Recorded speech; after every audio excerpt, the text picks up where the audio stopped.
Hello বন্ধুরা, কেমন আছো তোমরা সবাই? আশা করি তোমরা খুবই ভালো আছো। আজ আমি চলে এসেছি নতুন একটা ব্লগ নিয়ে। আজকে বৃষ্টির দিন, সকালবেলা উঠে দেখছি আজকে চরম বৃষ্টি শুরু হয়ে গেছে। দিয়ে ভাবলাম কাজে যাব না, দিয়ে আমি দেখছি যে না, কাজে না গেলে হবে না। তাই আমি একটু উঠে পাই, আমি চলে গেলাম কাজে। খেয়ে বৃষ্টি থামলো, দেখো কি মেঘ করেছে, আস্তে আস্তে বহুত মেঘ করেছে। আস্তে আস্তে চলিয়ে দেখি হালকা বৃষ্টি এখন কমেছে। এর মধ্যে দিয়ে এখন যাই, তোমরা দেখতে দেখো সকাল সকাল মাইরে বৃষ্টি।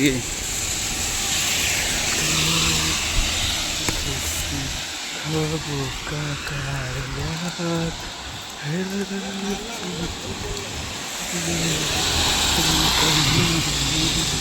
ফাইনালি কোম্পানি চলে এসলাম, বৃষ্টিতে ভিজতে ভিজতে। কোনো ব্যাপার না, এবার যাই, একটু ব্লিচিং আছে এক জায়গাতে, ব্লিচিংটা করে চলে আসবো এক্ষুনি। এবার কাজে, টাটা, বাই বাই। এই এখন কাছে চাটা খেয়ে যাবো কাজে। চলো আজকে ব্লগটা এখানে শেষ করছি, টাটা, বাই বাই। চ্যানেলটা সাবস্ক্রাইব করে দিও। দেখো তোমাদের একটা ভিউ দেখাচ্ছি, কি সুন্দর ভিউ দেখো, খুবই সুন্দর ভিউ এটা। খিড়কির পাশে বসে বৃষ্টির সময় কোম্পানিতে এসে মজাই মজা, সে মজা। তোমরা দেখো, চ্যানেলে নতুন হলে তোমাকে সাবস্ক্রাইব করে দিও, একটা করে লাইক করে শেয়ার করে দিও।